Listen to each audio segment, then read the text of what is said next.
வணக்கம், நான் உங்கள் வழக்கறிஞர் ஜார்ஜ் பெலிஜன். செக்ஷன் 72 ஆஃப் ஐபிசி பற்றி தான் இந்த வீடியோவில் பார்க்க போகிறோம்.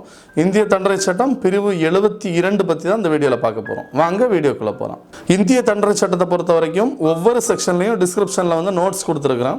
அந்த நோட்ஸை படிச்சுட்டு நீங்கள் இந்த வீடியோ பார்த்தீங்கன்னா உங்களுக்கு முழுமையாக புரியும். டிஸ்கிரிப்ஷனில் தெளிவான நோட்ஸ், அதாவது ஆங்கிலத்திலையும் தமிழ்லையும் நாங்கள் கொடுத்துருக்குறோம். அந்த நோட்ஸை வந்து பாருங்கள். பார்த்துட்டு நோட்ஸ் எடுத்துகிட்டு நீங்கள் இந்த வீடியோ பாருங்கள். அப்போ உங்களுக்கு எளிமையாக புரியும்.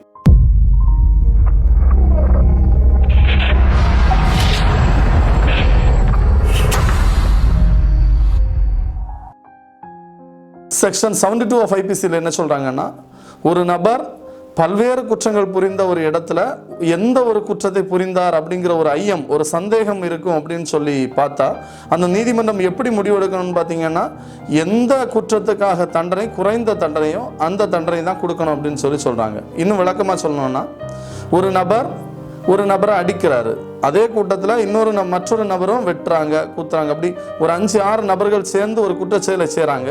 அது பல்வேறு குற்றங்கள் சேர்ந்து ஒரு குற்றமாக, வேறு ஒரு குற்றமாக அது மாறுகின்ற போது அந்த செய்கையில் இப்போ ஒரு நபர் வந்து அடித்தது யாருங்கிறது கரெக்டாக ஐடென்டிஃபை பண்ண முடியும், வெட்டினது யாருங்கிறது கரெக்டாக ஐடென்டிஃபை பண்ண முடியும். அப்படிங்கிற பட்சத்தில் தண்டனை கொடுக்குறதுல எந்த ஐயப்பாடும் இல்லை. ஒருவேளை எந்த நபர் எந்த குற்றத்தை பண்ணாங்க அப்படிங்கிற ஒரு சந்தேகம் ஏற்பட்டால், அதில் ஒரு ஐயம் வந்துச்சுன்னா கண்டிப்பாக அவங்களுக்கு எந்த ஒரு குற்றச்செயலுக்கான தண்டனை குறைவான தண்டனையாக இருக்குதோ அந்த குறைவான தண்டனை தான் அவங்களுக்கு வழங்கணும் அப்படின்னு சொல்லி இந்த செக்ஷனில் சொல்லியிருக்காங்க. செக்ஷன் 72 ஆஃப் ஐபிசியில் இந்த ஐயப்பாடுகளுக்கான தண்டனை விபரம் வந்து குறைந்த தண்டனையாக தான் கொடுக்கணும் அப்படின்னு சொல்லியிருக்காங்க. இந்திய தண்டனை சட்டம் பற்றி நம்ம கண்டினியூஸாக வீடியோ பார்த்துட்டு இருக்கிறோம். இந்த வீடியோ சம்பந்தமான உங்கள் கருத்துக்களை நீங்கள் வந்து கமெண்ட் பாக்ஸில் கமெண்ட் பண்ணலாம். தொடர்ந்து வீடியோ பாருங்கள். தொடர்ந்து இந்திய தண்டனை சட்டம் முழுவதுமாக நாங்கள் போடுவோம். அதே மாதிரி வேறு என்ன சாப்டர் வேணும் அப்படிங்கிறதும் நீங்கள் வந்து கமெண்ட் பாக்ஸில் போடுங்க.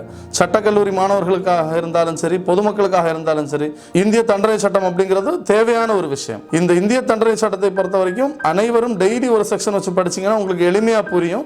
அதனால தான் டெய்லி ஒரு செக்ஷன் வச்சு நாங்கள் போடுறோம். நன்றி, வணக்கம். Law is a very powerful weapon. யாரை காப்பாற்றுறதுக்காக நாம் அதை பயன்படுத்துறோங்கிறது ரொம்ப முக்கியம்.